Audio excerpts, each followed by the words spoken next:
Zionists like to argue that Zionism is in fact not white supremacy because there are many Arab Jews, right? Which they call Mizrahim in what is considered present-day Israel. And Zionists also insist that the Arab countries kicked all of these Jews out over the decades since Israel's creation because of just virulent anti-Semitism that resembles that of European Nazis. So I'm curious if I want to open the topic on this because it's a common talking point. So Joseph, can you explain the actual history here? How did so many Arab Jews end up in what is now called Israel? Is it because the Arab and Muslim majority countries just suddenly turned into Nazis? And I mean, that's a rhetorical question because that's not what happened. And also, how has the European settler colony of Israel treated them and erased their history? This is a large topic, but I want to make perhaps add a footnote to what I said earlier about the transformation of European Jews from Semites or an inferior race in the eyes of European racists into whites who didn't deserve to be killed because they were white. A realization that dawned on ex-German Nazis and Europeans after World War II. We see this also encouraged, for example, in Hollywood films. Remember, the majority of the 6 million Jews who were killed during World War II were poor East European Jews, poor and religious. However, we see the depiction of Jews in Hollywood films about the Holocaust, usually, as in West European, white-looking, urban, highly educated, secular Jews playing piano, speaking Western languages, etc. The idea is to also say that these European Jews looked like all European Christians, which is why they didn't deserve to die. But of course, they're hardly ever represented. The majority of Jews who are poor and religious are hardly ever represented in these Holocaust films, lest they be seen by European anti-Semites as different from themselves, even during that period. So the point of trying to erase the history of European anti-Jewish racism and anti-Semitism is precisely by trying to erase the difference that these racists had registered between a certain vision or idea or depiction, fictional as it was, of European Christians and European Jews. Having said that, let me try to answer your very large question on the question of Arab Jews. Of course, a lot of these things are Zionist fabrications. There has never been a single order to expel any Arab Jews from any Arab country since 1948. That simply didn't happen.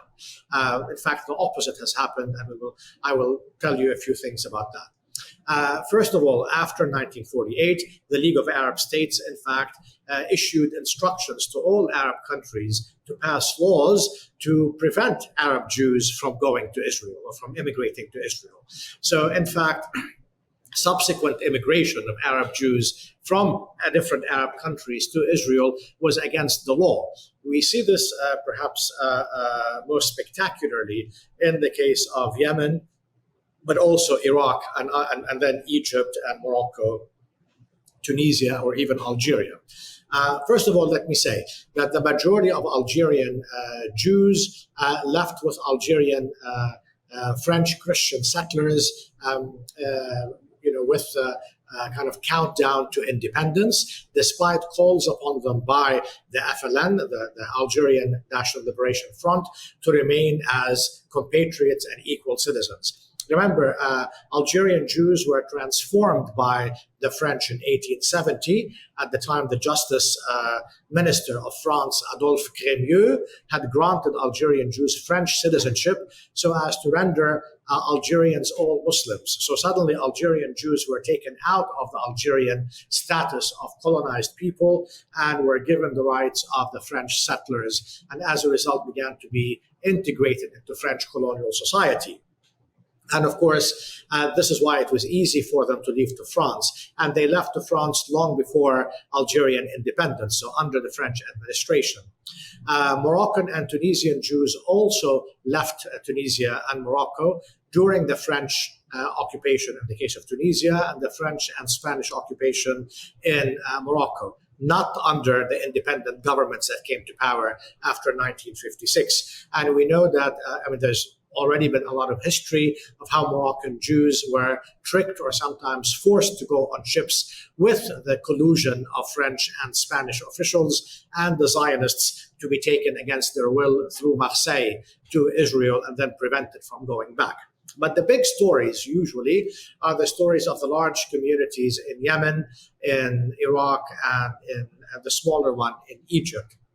In Yemen, of course, that was at the time ruled by a pro-Western ruler by the name of Imam Ahmed, who at the time was basically allowed Zionist envoys to come in. And because the country was not highly centralized, the Zionists would go into different regions and try to bribe the rulers of those regions to allow the Jews to immigrate, which was against the law. But many also refused, and according to the letters written by Mossad agents who wrote back to their handlers saying, many of the Yemeni Muslim leaders say, we cannot allow you to take the Jews away from Yemen. We are obligated by our religion and law to protect them as sort of the people of the book. But indeed, so they tried to, in many ways, go around these objections to bring about the exodus of Yemeni Jews who left as a result of these Zionist machinations. The big scandal, of course, has always been that of Iraqi Jews. Iraqi Jews had been historically anti-Zionist, as were their rabbis. They were represented in all classes, like Muslim and Christian Iraqis. Indeed, some of them were ministers in the government of Iraq under the British Mandate. However, after 1948, of course, as I said, in other Arab countries, as in Iraq, laws were legislated to ban the possibility of Arab Jewish immigration to Israel. At the time, Iraq was applying for a loan from the World Bank. The Americans and the Israelis began to influence the World Bank decision to give that loan to Iraq, and that they would not give them that loan unless the Iraqi parliament would pass a law to unban Iraqi Jewish immigration to Israel. At the time, Iraq, of course, was run by the Iraqi strongman who was a British agent, Nouri Saeed, who collaborated basically on this issue and finally had parliament issue or unban the immigration. The Zionist envoys who wrote back to the Mossad would say, we're about to win in parliament and to bring about what we have worked for the previous 2 years. They did that, however, to encourage Iraqi Jewish immigration.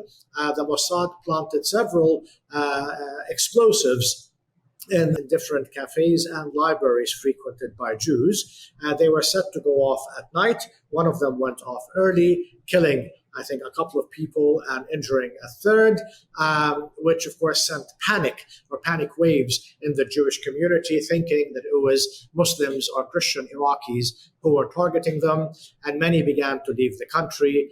Of course, the parliament had legislated that those Arab Jews wishing to leave would lose their Iraqi nationality and could not take their property with them, meaning they would arrive in Israel destitute, which many scholars believe was actually worked out with the Israelis so that the Iraqi Jews would arrive in Israel penniless and become working class, serving the Ashkenazi community in Israel, as many Arab Jewish historians of that exodus and of the Iraqi Jewish community in Israel have taught us.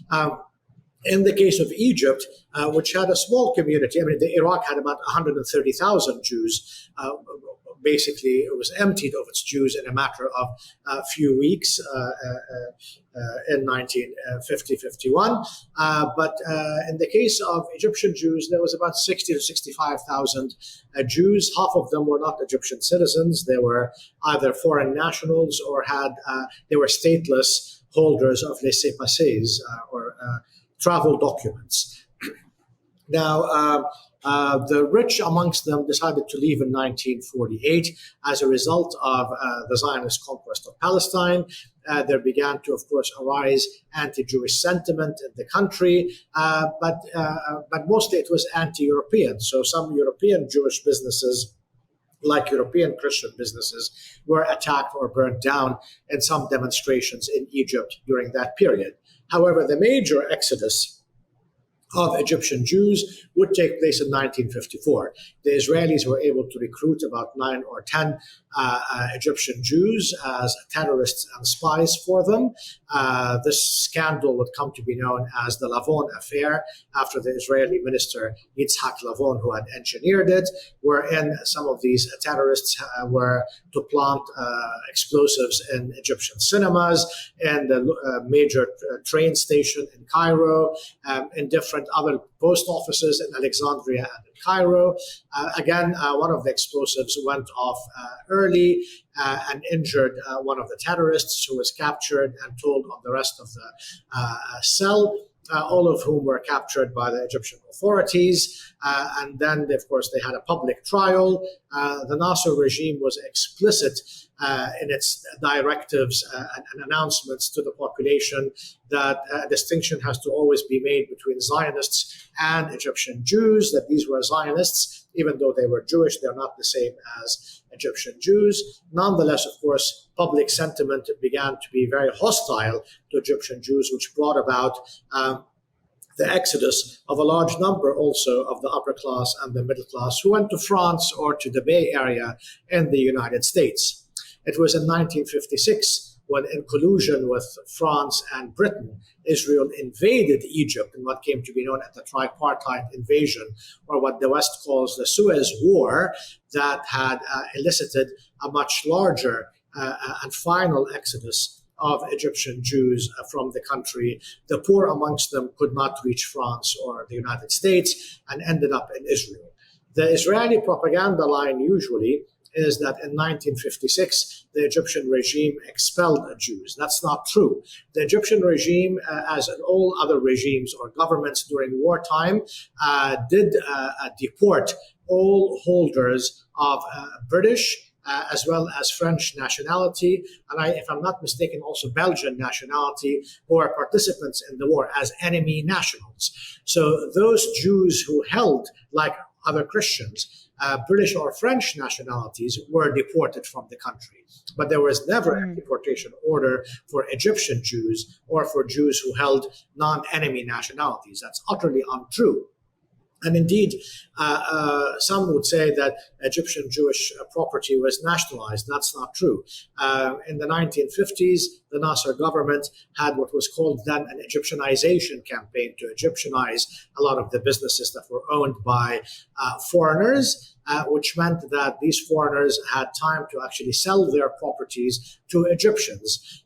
Usually, a big propaganda lie is that the Shikurel family, a Sephardi family that originated in Turkey, who had come to Egypt after World War I and owned one of the largest department stores, the Shikurel department store, left because its store had been nationalized. It was not.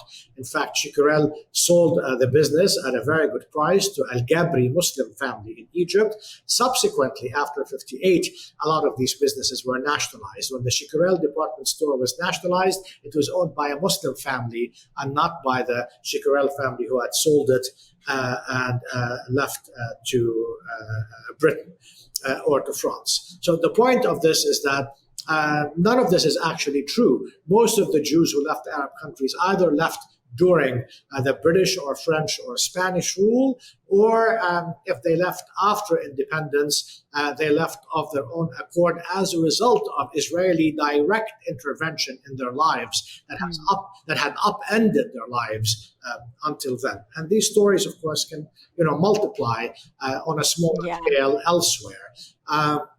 As far as their treatment in Israel, as soon as they arrived, of course, they were placed in refugee camps. The Ashkenazi European Jews were given the homes of the expelled Palestinian population, as well as their lands, the better lands of the Palestinians. By the time the Arab Jews were brought in, they were given substandard housing, if at all, and the lesser fertile land to set up on them some agricultural cooperatives, especially especially as the kibbutzim, which were sort of a master race socialism for Ashkenazim only, had the best land and Arab Jews could not join them.